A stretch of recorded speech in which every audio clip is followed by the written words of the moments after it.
Hello from Yat Dragon.com. This is Ji Sifu, and today we'll be talking about some stuff related to the services and the stuff that we offer for magic service and food and stuff like that, and why we charge money for these things. So this is a very sensitive topic, and a lot of people did ask me and have this question, or some of them even get very I don't know, like spiked up about this issue of, hey, why are you charging money for these things? It's just energy. Okay, first thing first, energy is not free. Just like our electricity is not free, your internet service provider is not free. Everything has maintenance fees. People need to operate the company to make the energy consumable and usable on your end, just like that. Okay, so it's very logical. Now, if you actually watch a lot of our videos on this channel of the Yat Dragon, you will know that our altar is not a praying, worshiping kind of station. It's a station for you to cultivate, to accumulate, to cultivate, to strengthen, and to use your magic power that you have been doing your daily work to accumulate, to cultivate, and strengthen, and whatever, to this station. This is like your power bank. So every day you invest your energy, your time, your effort, everything, okay, into this ultimate magic machine. Now, this is not free. Every day you spend a lot of effort in it. And not only that, okay, even learning takes a lot of effort. Brain juice, all the brain cells that need to work to learn all the stuff. Wow, that's a lot of stuff. And then every day you do your incense and stuff, as you have seen on my channel. Doing incense is a way to channel in energies, the magic power, and then input that energy or the magic power back to the altar, and then cultivate the energy later on, and then so you have energy to use with the other magic. So by doing magic, you are using up these accumulated, reserved, or saved, or cultivated stuff here.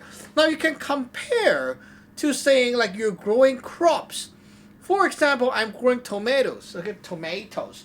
A lot of tomatoes here. Okay, every day you put your effort, your money, your water, your seeds, your sunlight, whatever you have, right? A lot of stuff is being done and inputted to this farm.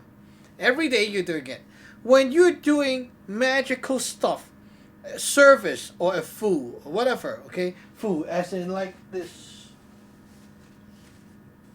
As in like this, okay? The food. When you buy one of these from me, okay? For whatever purpose, like protection, whatever, okay? These things are not just a piece of paper.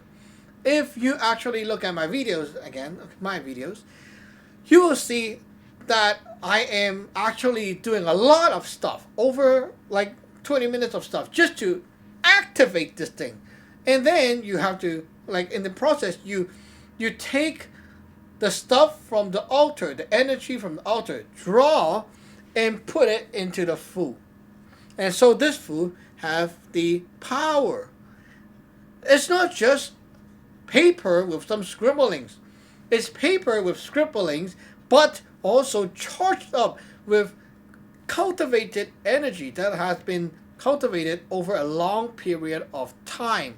It's a lot of effort behind one piece of paper. Now, let's say this, okay? If you're buying a piece of painting, you're not just buying the painting as in the ink and the paper and the paint, the colors, stuff like that. You're not. You're buying a lot of stuff from the artist. The artists have to train and cultivate and learn and do many years and years of stuff to get that stuff going. Now, imagine, now we're talking about as in the artist have to make his own paint and ink from scratch. The artists every day have to grow some crops to harvest the pigment from the paint. and then the paint is then accumulated and then cultivated, cooked up, boiled, processed into usable color pigments. And then when he do the painting, he will then dip into those mixed with water or alcohol, and then there goes the color. That is how it is like with magic. It's extremely brutally hard. It's not easy. So when people say, "Oh, you're charging too much for this. This is such a scam," or whatever, you know, as a person who practices magic and providing service with this kind of stuff, it feels extremely, extremely insulting, because it's not just paper. It's like you're doing your best every day, hours and hours of work. You have no life, like just practicing stuff, to be able to provide a service so that the public can have your power to do whatever they need, right? For example, for fixing up their spiritual issues, like their daughter is being possessed by a spirit and losing control over herself. Wow, you get one of these fools, and then it can fix the problem. Why? It's not just because you can copy something out of a book and then it's not like that, okay? You can't copy the same thing. It's not going to work. It's because of the work behind it.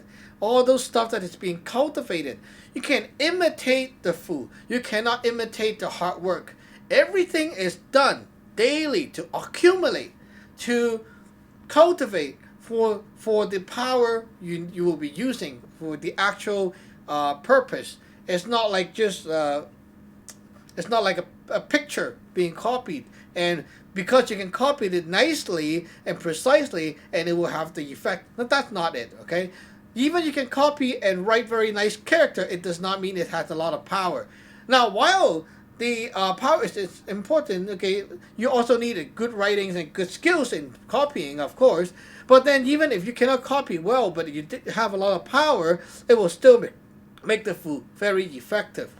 So as you can see, magic work is not just like the method, okay? It's not just like saying you can do a spell and then you will have that effect that I can have with the same spell. It's actually the stuff behind it that makes it possible to do whatever the magic is supposed to do. So let's do one more comparison. It's like saying you can do a punch like this.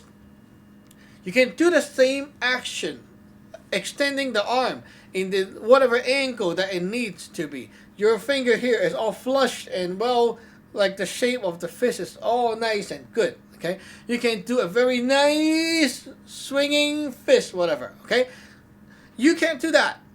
I do the same thing and you do the same thing.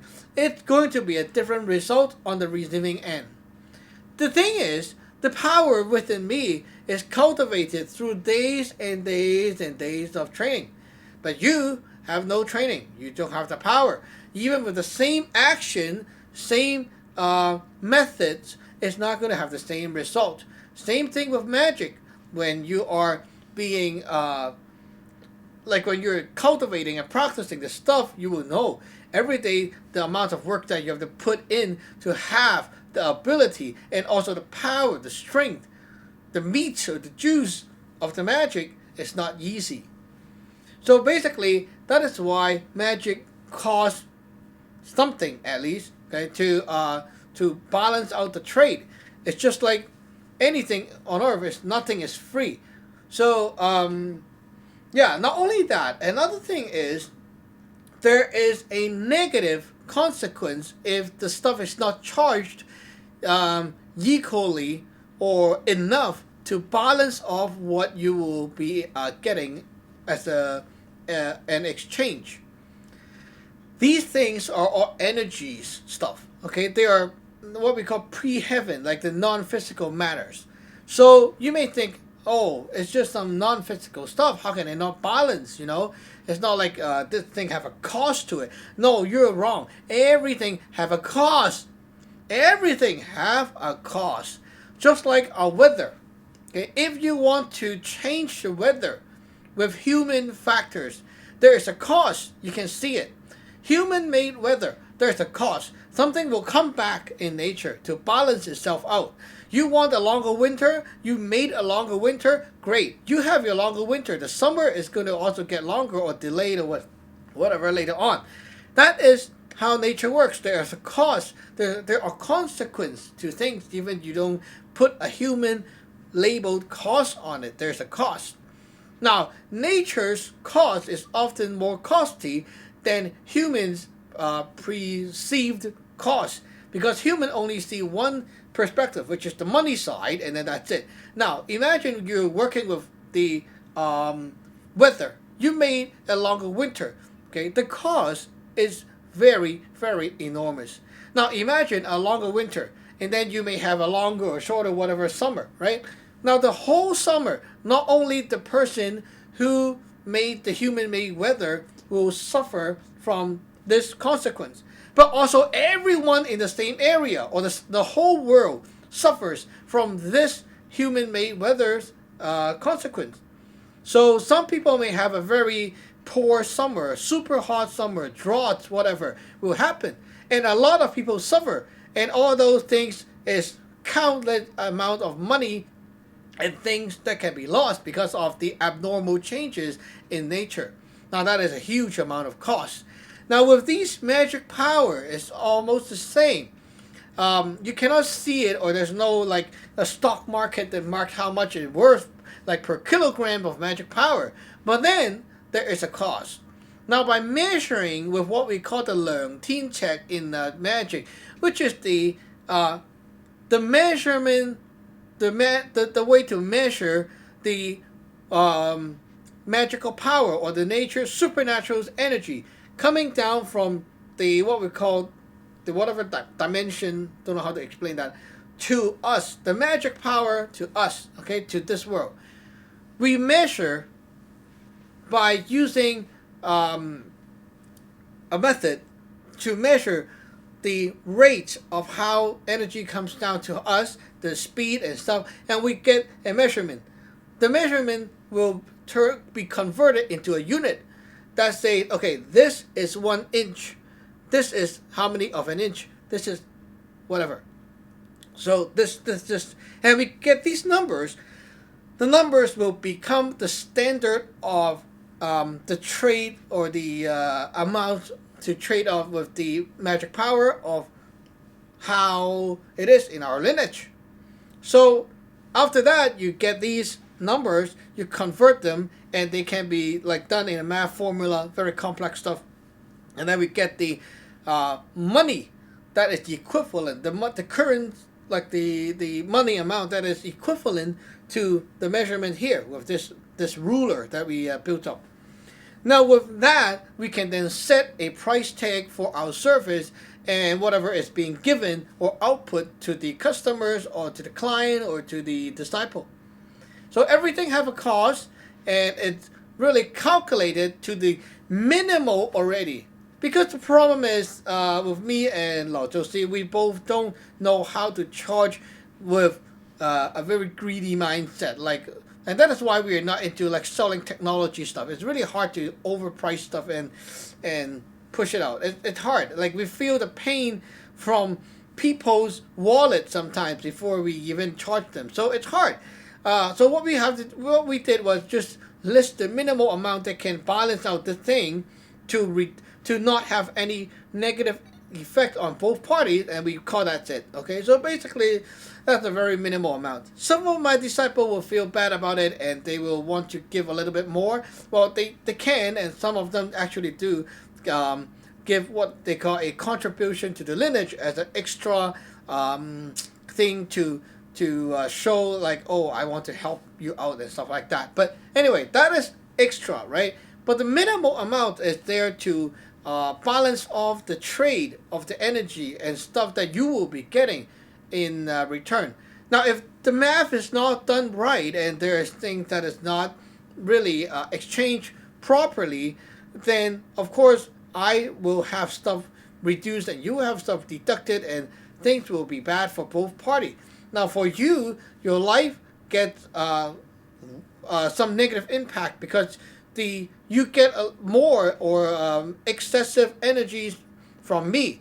And so the stuff that is supposed to be from your spiritual body that is going to your physical life to nourish and shape your future will be deducted by nature, just like how weather works itself around.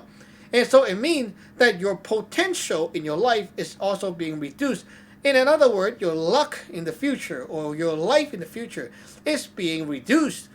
Not good, right? And on my end, the energy that can be channeled from me to you is also being suppressed and reduced. Just trying to pull and drag me down so that I cannot give that much to you.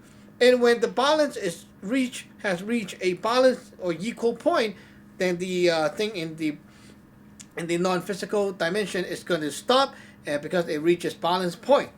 Now, just to avoid all that stuff, we have to do a lot of calculation to label things with a price tag that is appropriate and enough to at least give it a minimal balance with that thing. And that is why there's a money sign beside our surface and the products and stuff. Not only that it makes sense, but it's also beneficial for both sides. And that's why it's like that.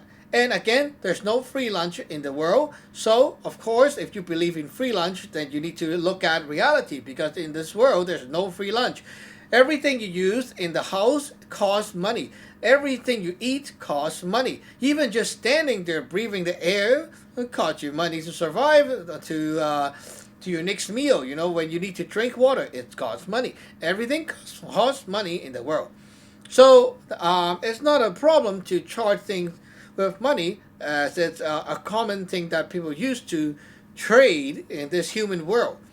And because it's a very reasonable thing, and it's also a very important thing to not have any negative impact that you cannot predict or foresee, but it's supposed to come if the thing is not done right. So it's for both the benefit of both parties. Anyway, if you have any questions, feel free to comment below. Remember to share, subscribe, and like the videos. Stay tuned for more videos.